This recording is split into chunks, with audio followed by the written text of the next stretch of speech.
Hi, Facebook family and friends. This is Suzette Martinez Valadares, your Republican candidate for State Assembly in California's 38th Congressional District, which includes Simi Valley, Santa Clarita, Agua Dulce, Porter Ranch, Granada Hills, to name a few of the wonderful communities in the 38th Assembly District. Today, I am so incredibly excited about the conversation that we're going to have with some amazing women. I'm so excited to introduce you to. But this week, it was the anniversary for women of being able to vote for 100 years. And it kind of, that coupled with a meeting that we had for local candidates about a week ago, really inspired me to really look at the local women in Santa Clarita that are running for office, that have decided to sacrifice a lot to run for office and be engaged in politics. It is such a crazy time politically. So these women are strong, they're independent, they're smart, they're involved in our community, they love our community, and they decided to run for local office. So I'm going to bring on now two of our wonderful ladies, Linda Storley and Karla Waymire. We're waiting for one more for Sharlene Duzick to jump on. She'll be on in just a moment. But Linda, welcome. Karla, welcome. Thank you. Would love for you ladies. We're going to get to your offices that you're running for in just a minute. But 100 years since women have been given the right to vote, which, might I add, was led by Republican women and passed by a Republican legislature and congressional members. It's such an amazing part of Republicans' history that I don't think enough people understand or talk about. Oh, there's Sharlene. I'm bringing on Sharlene too. Hi, Sharlene, welcome. How are you? Good. I was just talking to Karla and Linda, 100 years of women voting. What do you girls think of that? 100 years. Linda, you want to kick it off? Yeah. The history teacher and the government teacher side of me just I'm sitting here so excited to hear up. First, you need to know that it's 100 years for the country, but California was 10 years before that, and Wyoming was before us. And I used to tell my students it was really hard to deny women the right to vote in the West when they were putting up fences and digging ditches and doing the laundry and making soap and taking care of the kids. Oh, honey, you're too stupid to vote. So we got the right to vote in the West long before they got the right to vote nationwide. But this is an amazing thing. We take it for normal, but a lot of countries have just in the last 20 years given women the right to vote.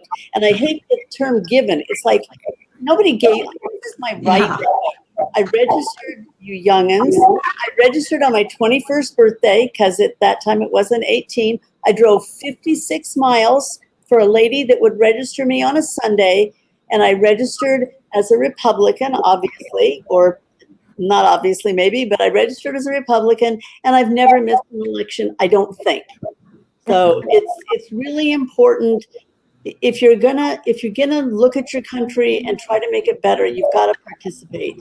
And the first, of course, is registering and voting. And I think we can still register for the upcoming election. I think the registration is still open. So please, if you're not registered, go out there and do it. Yeah, you can go to LA. Great point, Linda. You can go to lavote.net right now, or actually not right now when we're done talking, and register to vote. But Karla, 100 years, what does it mean to you? So 100 years at first thought feels like a really long time. But if you sit back and just kind of digest it for a moment, it's really not that long. For me, I guess that would mean like my grandmother's mother would not have been able to vote. And that really puts it into perspective. I mean, it seems like a long time, but it really isn't. And I think that just goes back to what Linda said. I mean, we have that right. And so we need to exercise that right. It's important to take it seriously, not only just to go out and vote. It's not just filling bubbles. It's making a choice. And I think that those choices just lead to, you express your voice through the person that you elect. And so I think voting is a beautiful thing and everybody should do it.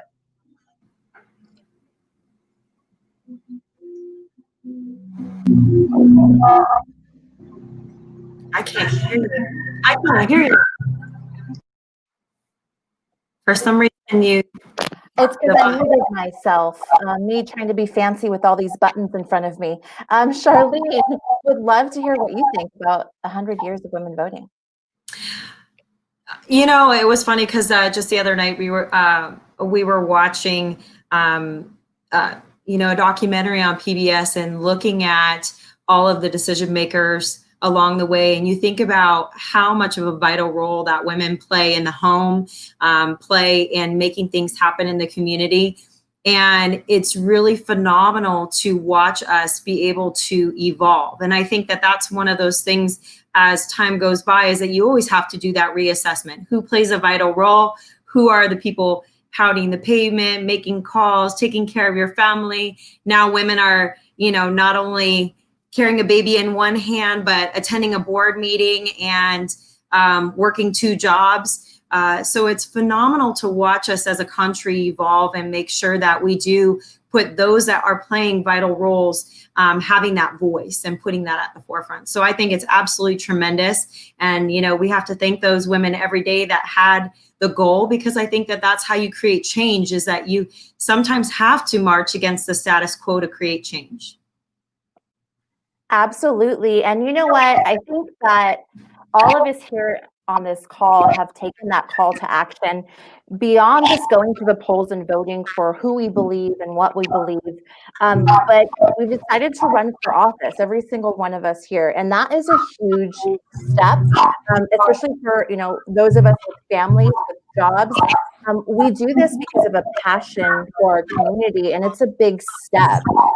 So Linda, why did you decide to run for office? I think of all of us women here on this Facebook Live, you started years ago. That's because I'm twice as old as you guys are. Okay. I was very involved with presidential politics. I was on a presidential commission with the President of the United States when I was just out of college, President of the Young Republicans, which was not particularly appreciated in the 1960s, but got real involved and then stood back, opened a business, had kids.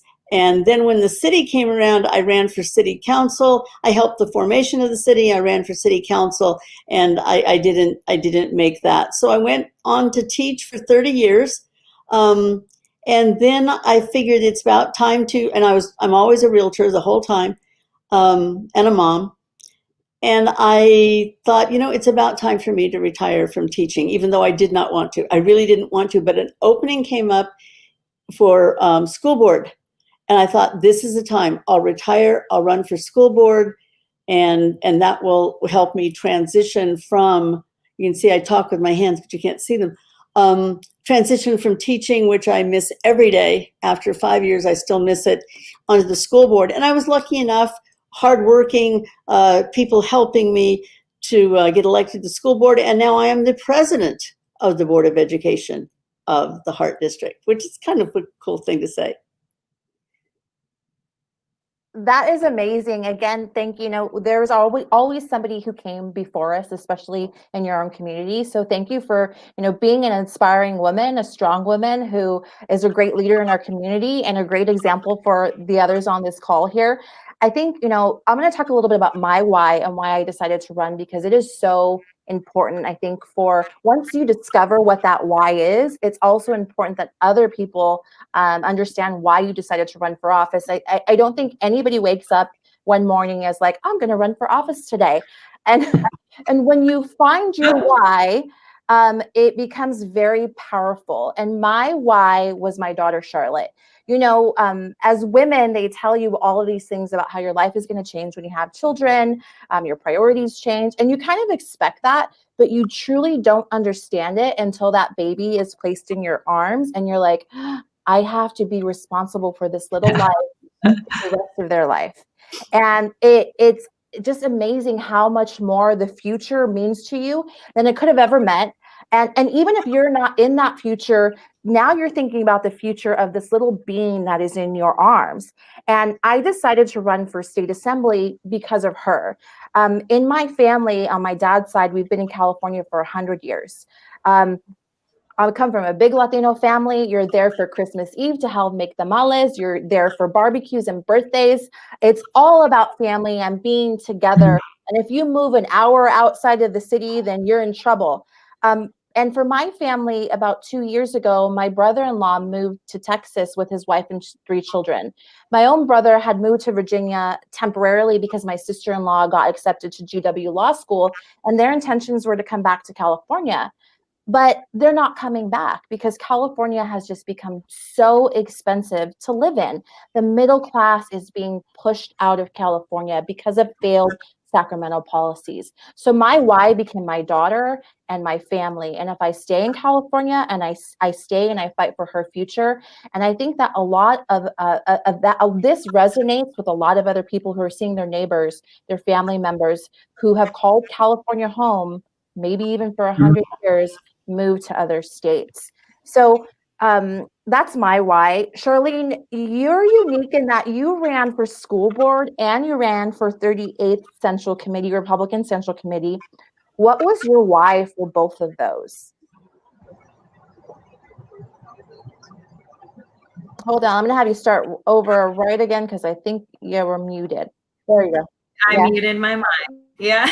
At the time that I decided to run for Saugus Union, I will say that a lot of parents sit there and they evaluate what's going on in the district. And, you know, my first intro to that was putting my son in kindergarten, and that's actually when I ran. And we were asked, we were given this list, sent home to buy all of these supplies for the classroom. And I thought to myself, when we dropped them off at the door, there were like 10 out of 28 kids that have brought the supplies. And then I thought to myself, why isn't this just, and that's just something minimal, you know, why is this not being provided in the classroom? Just like any other business, you want the essentials to be able to execute on something, and we don't have them. Why is that? So then you start funneling and asking more questions about where money is allocated, how it's allocated, and what are we realistically paying? And you come to that epiphany and realization that it's not always going to where it's being told. And so I stepped on looking at the school board and found that, especially within the next election cycle, that we wouldn't have any parents on that board if all of them were replaced with the individuals running for it. And I went, oh my goodness, we really need a parent's voice, because you know a parent's going to march to Sacramento. You know a parent's going to be a lot more vocal with the media. They're going to want to see that change because it's going to affect their children directly. And you know, how we raise our children, what we give to them is also an investment in our own future, because someday they're going to be taking care of us, right?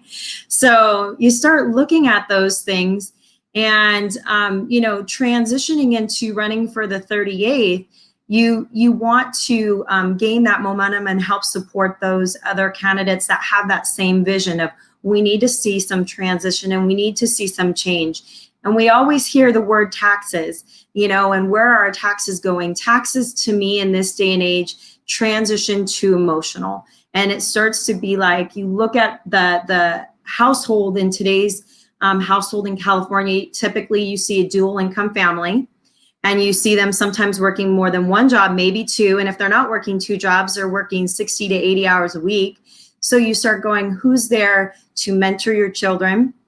And yes, they do get provided mentors in so many different other capacities, but why are we not supporting that family unit and that their moral code and their values that they want to perpetuate and have that longevity? So that's kind of where my heart is I don't want people to miss out on those moments, those times with their children. Let them be able to raise them with their values, whatever that may be. That's their choice and their discretion. But at the same time, when you look at taxes to me are emotional, because they're not just money, they're time. And we need to look at that. And that's why, you know, when I decided to go for Central Committee, it was that, you know, thought process that I could support other people that have that same vision and perspective. Sorry. That's amazing. Yes. So Karla, you're running for water board, the SCV Water Board District 1. Why did you decide, of all offices, to run for water board? I mean, I think some people don't even realize that there's a governing board that governs our water. So that's actually pretty much the answer. We all wake up in the morning. One of the first things you do is you run or scurry or slowly make your way over to the sink, depending on how tired you are, and you turn on the water and you brush your teeth. We all take for granted this water, but find me one person that didn't use the water today. One person that didn't turn on the sink, take a shower, flush the toilet, cook with the water, And our city is such a wonderful place to live. And the water is such a key component of our everyday lives. And it's an essential resource. And it's something that we want to make sure is not only safe, reliable, but also affordable. Going back again to how expensive it is to just live. It's expensive to live, but we want to make sure that what we're paying for as far as our utilities go is based not only in quality, but also in smart decision making from the people that essentially determine what the cost of the water is going to be. I have a stepson, Anderson, and then I have my own little munchkin. Her name's Sophia. She's 9 months, almost 10 months. And when she was born, I tried to breastfeed. It didn't work out for me. And so we started formula feeding her, and we had to, immediately the topic of water hits, because it's like, okay, what kind of water do I use to make the formula? I turned into that crazy mom, and I logged on to Amazon, and I bought this like little water tester that I'm not even sure whether it's effective or not, but I started testing the water, and I said to my husband, Jonathan, we can't use this water to make her formula because of the fluoride and all these reasons. But that just kind of turned on my light bulb. This water that we take for granted, it's so important. And so we have to know what's in our water. We have to know that it's safe. We have to know what it's going to cost. And I think the people that are on the board now are doing such a wonderful job. And I just would really like the opportunity to support them and continuing to do a good job, and also to create, opportunities for growth where it's appropriate, and just looking towards the future. So I'm really excited for that potential opportunity. Well, thank you all for stepping up to the plate and running for office, whether it's school board, water board. And we need women. I always say this, we need women at every table, on every board across America and in our own communities. And you have all taken that call to action. Thank you. Now, running for office, I don't think it's until you do it, even if you've volunteered on campaigns, paid attention, read the news, when you actually run for office, it's like sometimes drinking water out of a fire hose, to stay on the topic of water here. And there are things that you are just naturally great at, and you'll find success in running for offices. And then there are challenges. What challenges and successes have you faced in running for office? And we'll start with you, Sharlene, and then we'll move to Linda. So, you're good. You're good. Challenges, well, finding where your mute mic is. Honestly, you come to an epiphany and realization that there are a lot of individuals that run in office or run for office that have not been vested in the community. And that's really a huge thing for me, because if you're going to complain about something, you need to be a part of the solution. And when I don't see that prior to sometimes people going into the avenues or putting that investment in the community, that makes me question a little bit of their motives. But as far as like other challenges, is that you will have people say that they are behind you. And I think one of the biggest struggles is that we forget that we are not just representing, Republican or Democratic. We are representing everyone in our community, and we need to be open to having that dialogue and listening to everybody's perspectives, trying to value those different opinions. But one of the struggles with that is even if people say that they are behind you, people have a very hard time being vocal about that. They have a very hard time being vocal about their values, what their perspectives are. And so that's sometimes a struggle, because we need to encourage people to be steadfast. And it's okay to have an opinion. It's okay to have an adverse opinion. It's more about being able to respect each other's and working together to come to some decision making that is very collective and inclusive. And so that's something that, you know, I would really like to heavily encourage people to stand by your value system, but do it with respect. And I think that that's a challenge. The other challenge is, of course, always having that planning mechanism. You have to be prepared. And I think a lot of our candidates are finding out it's work. It's work. You're pounding the pavement. You're calling people. You're reaching out to people. You're asking people for money. And at the end of the day, just keep in mind, I've worked for so many nonprofits and done a lot of philanthropic work. And to me, being a candidate is the same. It's really advocating for a value. And it's not just you. It's for everybody in the community that you're trying to help commit to making the changes that you feel are necessary, but also supporting their voice as well. Right. And I think that, you know, for me, as a mom, it's challenging just to be a mom, just to have a job and be a mom, right? So adding the whole other layer of a campaign and balancing, I think even when you have a baby, right? When you have a newborn, you don't know how you make it, you know, past the 2 months. You just wake up and it's been 2 months and you haven't slept in 2 months.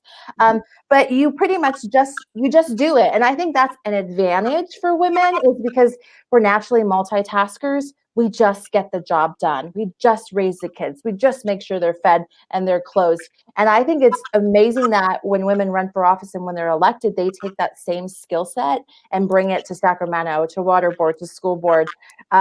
Women are just amazing. Linda, what successes and challenges have you found? And has raising money, I'm going to throw some stuff in there because I think that there are successes and challenges every candidate faced just naturally, but was raising money hard or easy for you when you decided to run? When I ran for city council years and years ago, I put some of my own money in and figured that I would, because if one of the things that I would tell candidates is give yourself a limit, because seriously, if you can't raise money, you probably can't get votes. But I put some money in and I did really well. I didn't start out wanting to be on the city council. I was teaching government and I wanted to see how we formed a city. So I joined the city formation committee and I started out the most unknown candidate, 28th place. And I finished in 7th. So I did okay. But gathering money now, I can ask for money for charity in a heartbeat. I can raise money for the lady next door.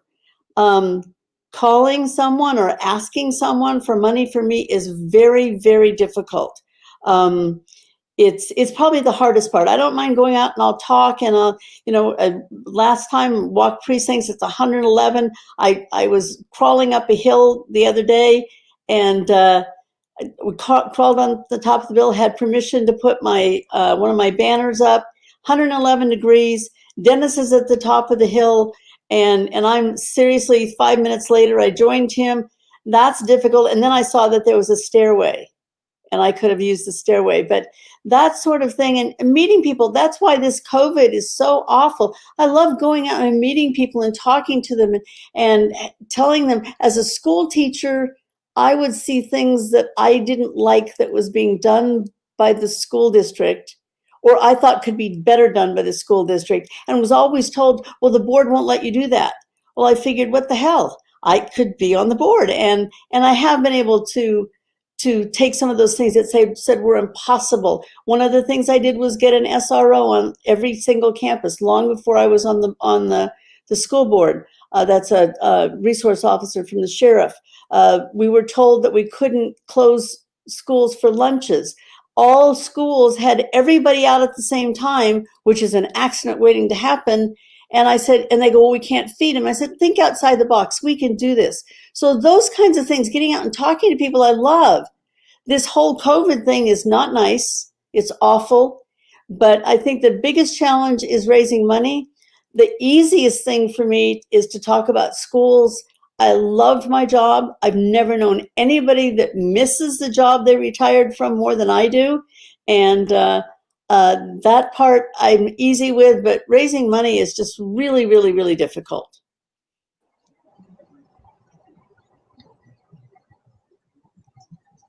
Okay, you need to unmute yourself. I do There this, we go. I do this all the time when I'm running I the know. school board meeting. I'm going, unmute yourself. How many Zoom calls have we all been on, and I can't figure out the mute and unmute button here.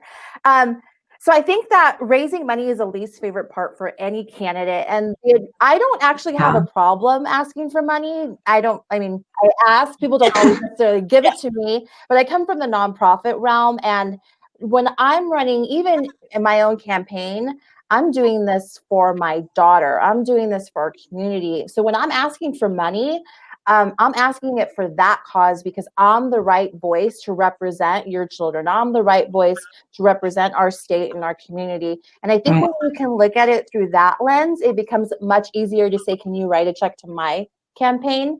So if anybody needs help and coaching and asking for money, please give me a call, send me an email. I'll help you if you want to run for office. So Karla, what has been, some of the successes and challenges that you faced in running for office? Is probably one of the newer candidates. And I know that especially when you pull those papers to run for office, you're like, I'm a smart person. I can figure this out. And you're like, oh my gosh.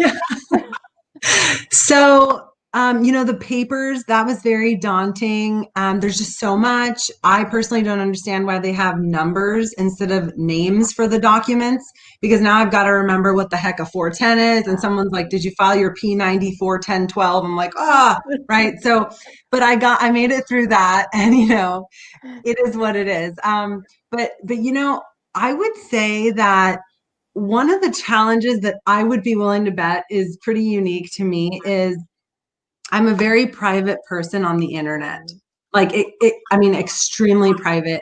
My Instagram, people are like, oh, look at all my followers. I don't add anybody unless you're my real friend or my family. And I didn't have a Facebook. And so I went in and made a Facebook because I wanted people to be able to reach out to me. And maybe I did something wrong or I don't know, but I got banned for some reason. And I can't quite figure out how to have a Facebook now. My campaign does have a page, so I'm okay there. But so I guess that's kind of a very awkward struggle. I think most people in my generation are like, Facebook, no problem. And so I'm here like, well, what's this button do? And so I'm figuring it out.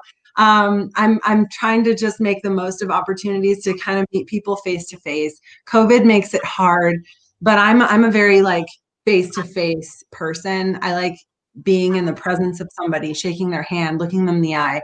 And so I understand that this, the coronavirus makes it different and difficult to do that. And so we'll see whether or not I will grasp the concept of how to actually have a Facebook before my campaign is over, but I'm working on it, and I just thought that was kind of a silly, funny thing that I'm struggling with. And it is a real struggle. I mean, I stress about it. And you know what? I think that I'm so glad you brought that up, because I think for lots of candidates, especially, I think the campaign world, consultants, candidates have just truly, maybe over the last decade, adopted, social media. And there's a lot of people that were holding out for the longest time to start campaigning virtually. I didn't have that problem. I guess I'm technically a millennial, kind of, sort of. I'm just like right there at that cusp. So I'm claiming it because it makes me younger. That's fine. But going into my campaign, I knew that I wanted social media to be a big thing. And because it's a way to communicate, who you are as a person, to combat. I mean, it's hard sometimes. Previously, without social media, you'd have to get a press release out to your local paper, hope that they picked it up, hope that a reporter would come and talk to you about, your platform. But now you can just do that all yourself, and you can tell your story and why you're running. My husband hates social media too. You guys won't find him anywhere. I have to get like approval for his face to be in pictures. And I'm like, you married the wrong person. I'm joking. But thanks for bringing that point up. So I'm going to do this conversation. I usually do 30 minutes. We're going to carry it a little bit longer because I think it's such an important topic. How do you ladies think we can recruit, encourage, and support other women to run for office? Who wants to take the lead on that one? I'll take it. Or Sharlene, take it. You go, girl. Okay. You're muted, so you can't find me on it. No. Go, Karla, you're up. Okay. I'm a mom too, and I can totally relate. Like when you're saying like the baby in your arms, the no sleep, I can relate to that. I mean, I have a picture of myself with bags under my eyes that were a color I've never seen on a human being's face before. And so I get it. But I think for the way that we can encourage women to run and to really pursue their passions and give their 2 cents in the community and in government is to support them when they make the choice to do so. How many times do we see a woman who's a candidate for something and we just like, oh, thumbs up, where is the, how can I help? Are you making calls? I'd be happy to help. Do you need my help, going door to door?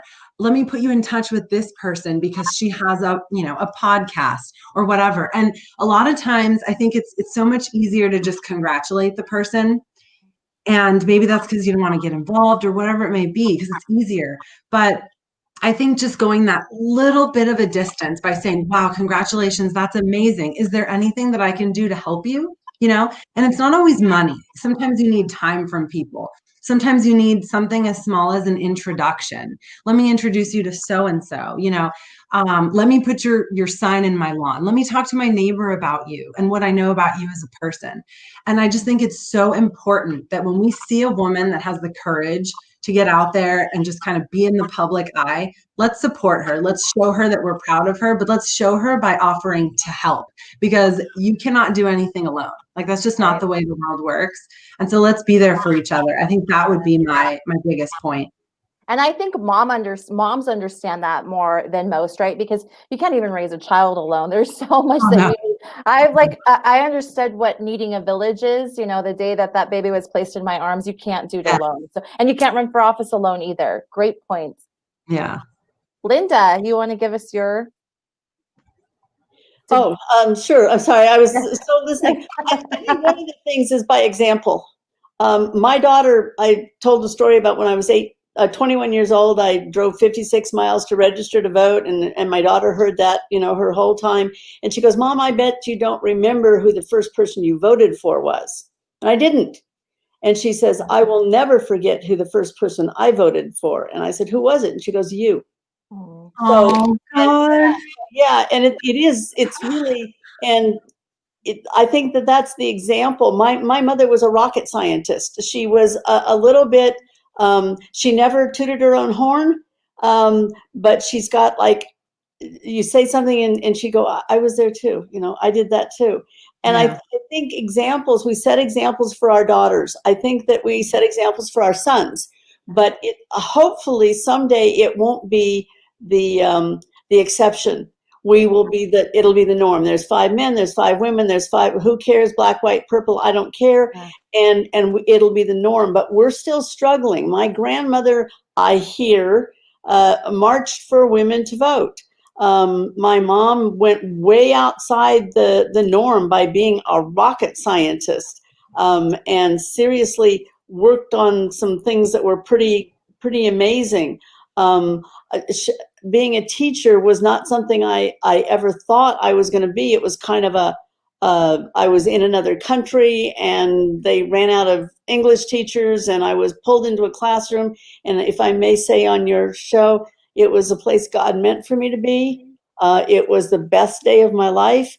And I think that with my students, I figured I've got 7,500 students that I showed by pictures on the wall with presidents and other important people and things that I'd done, that when I used to have little girls that would say, oh, I can't do that. And I'd say, my mom 100 years ago did this and this and this. Don't tell me you can't do it. Mm-hmm. So if you're, one of the things is being an example. I think that Suzette, you're amazing. And you're such a great example to your daughter. And I think that that's one of the most important things is we let them know that this isn't, we're here. We can do a million things at once because we do. And we're not better than men. I don't want to be better than them, but I'm not less than them either. Right. Right. I think that's, such an important message. And I actually had kind of that aha moment. It's obviously, I want to be the best example for my daughter and show her that she can do anything that she chooses in her future it won't always be easy, and you may fall down a time or two. It'll be hard work, but you can do it. And my husband and I, or actually my husband and my daughter brought me lunch this past Saturday, and I walk into my campaign office and my daughter's filling out this endorsement form, and she's saying, I endorse mommy. So this is her endorsement form that she endorsed me. So I'm going to frame this because you know what? I need her support and I love her so much, just as much. And it's a sacrifice, it's not easy to choose to spend time away from her, but for her. And I think that if you're a mom or a grandparent, because grandparents like to spend lots of time with their grandchildren too. Oh, yeah. If you're thinking about running for office, I'd love to support you. We need more people that truly want to embrace family values and support the policies that are best for our families. And that includes women and moms. And I would love to support more women. That's why one of the reasons I was so excited to have this conversation with you ladies was just to support you, who you are and what you want to do for our community. And I think it's important to surround yourself with other women that are going to uplift you and add to your life, not take away. And I'm excited to be a part of that. Sharlene, you're equally as amazing. What suggestions would you give, women candidates? How do we recruit them? How do we train them and support them to run for office? How do we do that? I think almost anybody that knows me pretty well and has been out in and I call it the field of doing all the philanthropic and nonprofit work is my motto is the meaning of life is finding your gift and the purpose of life is giving it away. And that's Picasso, his quote, and reminding people that they are all gifted at something. I am one of those individuals that have no problem speaking in front of the public, have no problem asking people for money, but you bet that I will find the most organized person that can alphabetize, a drawer and color code it and come up with timeframes, or find someone that can do video because everyone has their own unique gifts. And so identifying those people is getting involved in this community, whether it be in the education arena, whether it be at the Boys and Girls Club, whether it be at one of those nonprofits, taking the time to recognize and get to know the individuals very personally in this town, also understanding what their gifts are. And as soon as you recognize those gifts and you can see the tenacity, the drive, and the motivation and what propels them. I was trying to get a mom just recently to run for Saugus Union School Board, and we ended up missing the deadline, but she would have been such a tremendous asset, on that school board as well because of her passion. Her children are in special education. You look for those drives, those motivations, and those skill sets, and you really try to help propel those individuals into a place of action. So. Yeah, and I think you bring up, a great point there. And these are just some technical points. If you're watching this and you're a woman or you're a man and you know an amazing woman that you think should be running for office, it all comes down to looking and searching for people that care about our community, that want to be a voice for our community, that want to be an advocate. Get them plugged in with community organizations, get them plugged in with local representatives, school board, water board, city council, Republican clubs, get them engaged politically, spread the word, right? So if they're running for office, spread the word on social media, make phone calls for them, walk on doors for them, write them a check. You can write them. I know not everybody has money, but let me just tell you, a yard sign is anywhere between, $5 and $10. If you can write them $10, that'll help pay for a $10 yard sign that 10 people might see. So let's support them and give them money. And if you can afford it, give them a max out check, $1,000, $4,700. Some people have those financial means. Write them a check. I would say for all of these women right here, right now, go to their web pages, go to their Facebook pages, and support them. Like their page. Yes, like their page, share their page, donate. We can support each other. We need women at every table. Before I let everyone go, let's get real human and fun. Tell me something fun about yourself that nobody can find on the internet. Karla, we know no one's going to find it anyways. Fort Knox. Sorry. But something that nobody can find that's unique about you or fun. Let's start with Sharlene. Well, I think my business is all over the internet. Just unique. I think, I guess two things. I was chosen to be a congressional page, and I turned it down. My mother would not talk to me for 2 weeks when I turned it down. And my father was like, good job, because he didn't want to lose water 3,000 miles away. And the second thing is, this is just a random fact, but I'm a open water certified deep dive, night dive diver. That's it. So random fun fact. That's awesome.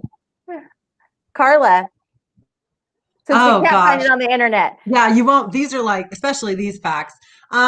Okay, so probably that I drink more wine and coffee than water, which is ironic because I'm running for water board. But no, I guess, I'm one of those, I'm kind of an old soul. I spent a lot of time growing up with my grandparents, and I learned just so many random things from all of my grandparents. They came from a time where like coins were important. And so I have a coin collection that my husband still to this day does not understand. And by the way, I'm still waiting for my 2020 because there's a coin shortage, and I'm still looking for a 2020 coin. So if anybody wants to give me that, I would greatly appreciate that for my collection. But yeah, I'm just an old soul. That's a fun fact about me. That is a fun fact. I would have never guessed you were a coin collector. Yeah. Now everybody knows. Most of my stuff has been around for a while because I've been around for a while. Let me see. I've been to 111 countries. I used to live in Europe.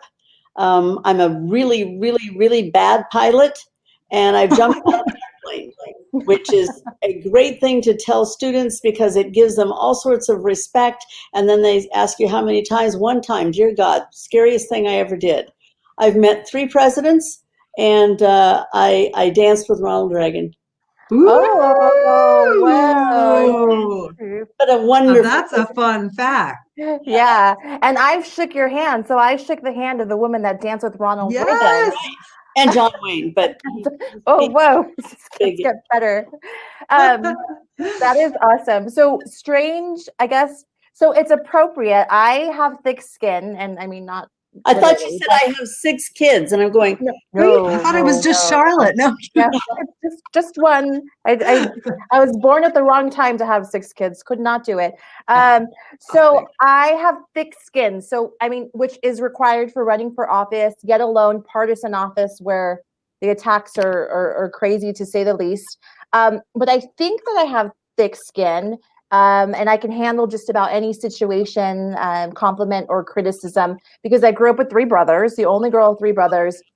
And what most people don't know is in high school and junior high, I was an avid basketball player. I wanted to be in the WNBA. I'm only 5'5", so I had that challenge there, but I could box out, so I was still good. But I played on an all-boys team. I was the only girl. I was 16 years old.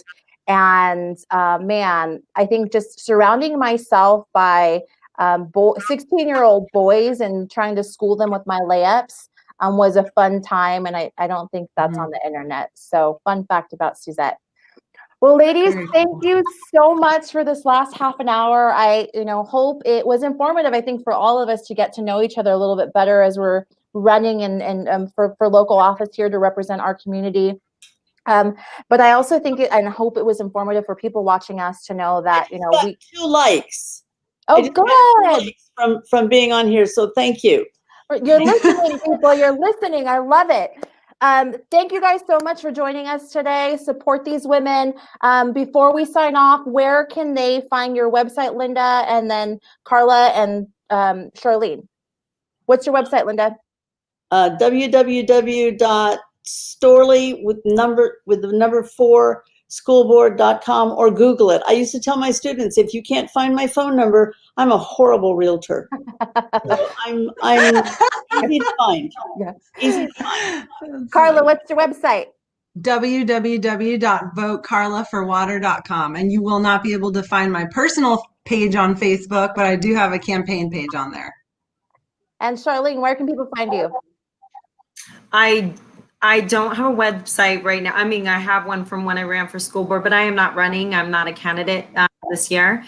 But anybody can find me under my name under Facebook. If you type in and Google it, you'll find my school board one, SharleneDuzick.com. It has all my contact information, but you can easily find me on Facebook. Well, and then, but Charlene's a part of the local GOP, so you can also go to the local GOP page, scvgop.com, or the Facebook page as well to follow what she's doing. She's very active on it. Thanks, everybody. It was great to talk. Thank you so much. Bye-bye. Thank you for having us.